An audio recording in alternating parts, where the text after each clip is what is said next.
कामिका एकादशी व्रत कथा।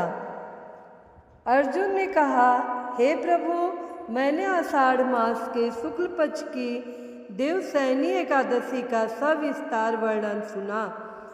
अब आप मुझे श्रावण मास के कृष्ण पक्ष की एकादशी की कथा सुनाने की कृपा करें। इस एकादशी का क्या नाम है, इसकी विधि क्या है, इसमें किस देवता का पूजन होता है, इसका उपवास करने से मनुष्य को किस फल की प्राप्ति होती है। भगवान श्री कृष्ण ने कहा, हे श्रेष्ठ धनुधर, मैं श्रावण मास की पवित्र एकादशी की कथा सुनाता हूँ, ध्यानपूर्वक श्रवण करो।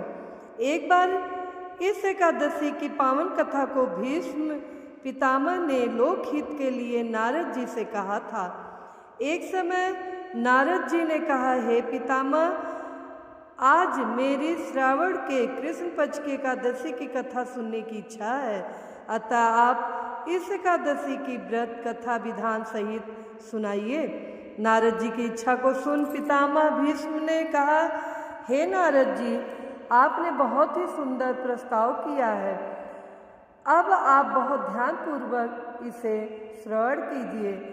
श्रावण मास के कृष्ण पक्ष की एकादशी का नाम कामिका एकादशी है। इस एकादशी की कथा सुनने मात्र से ही वाजपेयी यज्ञ के फल की प्राप्ति होती है। कामिका एकादशी के उपवास में शंख चक्र गदाधारी भगवान विष्णु का पूजन होता है। जो मनुष्य इस एकादशी को धूप दीप नैवेद्य आदि से भगवान विष्णु की पूजा करते हैं, उन्हें गंगा स्नान के फल से भी उत्तम फल की प्राप्ति होती है। सूर्य ग्रहण और चंद्र ग्रहण में केदार और कुरुक्षेत्र में स्नान करने से जिस पुण्य की प्राप्ति होती है, वह पुण्य कामिका एकादशी के दिन भगवान विष्णु की भक्तिपूर्वक पूजा करने से प्राप्त हो जाता है। भगवान विष्णु की श्रावण मास में भक्तिपूर्वक पूजा करने का फल समुद्र और वन सहित पृथ्वी दान करने के फल से भी ज्यादा होता है। व्यतिपात में गंडकी नदी में स्नान करने से जो फल प्राप्त होता है, वह फल भगवान की पूजा करने से मिल जाता है। संसार में भगवान की पूजा का फल सबसे ज्यादा है, अतः भक्तिपूर्वक भगवान की पूजा न बन सके तो श्रावण मास के कृष्ण पक्ष की कामिका एकादशी का उपवास करना चाहिए। आभूषणों से युक्त बछड़ा सहित गोदान करने से जो फल प्राप्त होता है, वह फल कामिका एकादशी के उपवास से मिल जाता है। जो उत्तम द्विज श्रावण मास के कृष्ण पक्ष की कामिका एकादशी का उपवास करते हैं तथा भगवान विष्णु का पूजन करते हैं, उनसे सभी देव नाग किन्नर पितृ आदि की पूजा हो जाती है। इसलिए पाप से डरने वाले व्यक्तियों को विधि विधान सहित इस उपवास को करना चाहिए।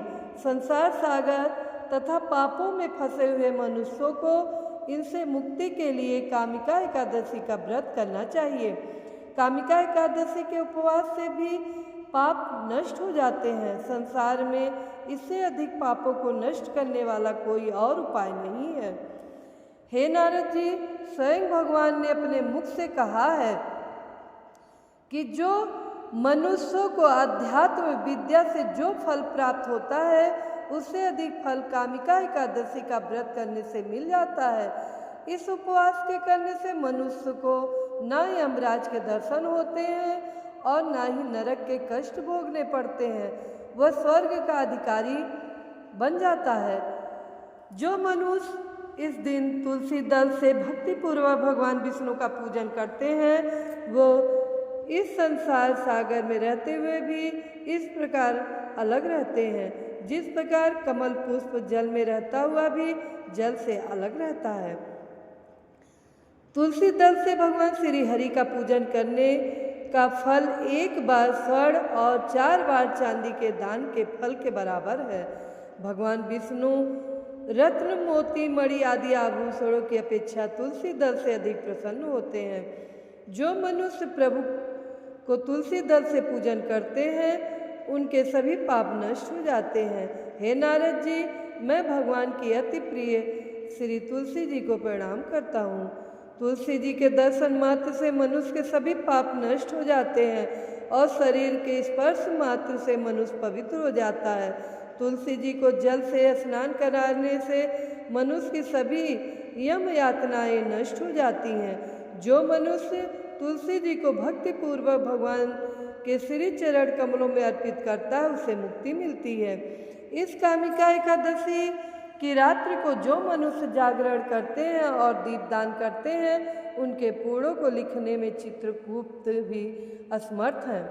एकादशी के दिन जो मनुष्य भगवान के सामने दीपक जलाते हैं उनके पितर स्वर्गलोक में अमृत का पान करते हैं। भगवान के सामने जो मनुष्य घी या तिल के तेल का दीपक जलाते हैं उनको सूर्य लोक में भी सहस्रों दीपों का प्रकाश मिलता है। कामिका एकादशी व्रत कथा। एक गांव में एक वीर क्षत्रिय रहता था। एक दिन किसी कारणवश उसकी ब्राह्मण से हाथापाई हो गई और ब्राह्मण की मृत्यु हो गई। अपने हाथों मरे गए ब्राह्मण की क्रिया उस क्षत्रिय ने करनी चाहिए, परंतु पंडितों ने उसे क्रिया में शामिल होने से मना कर दिया। ब्राह्मणों ने बताया कि तुम पर ब्रह्म हत्या का दोष है, पहले प्रायश्चित कर इस पाप से मुक्त हो, तब हम तुम्हारे घर भोजन करेंगे।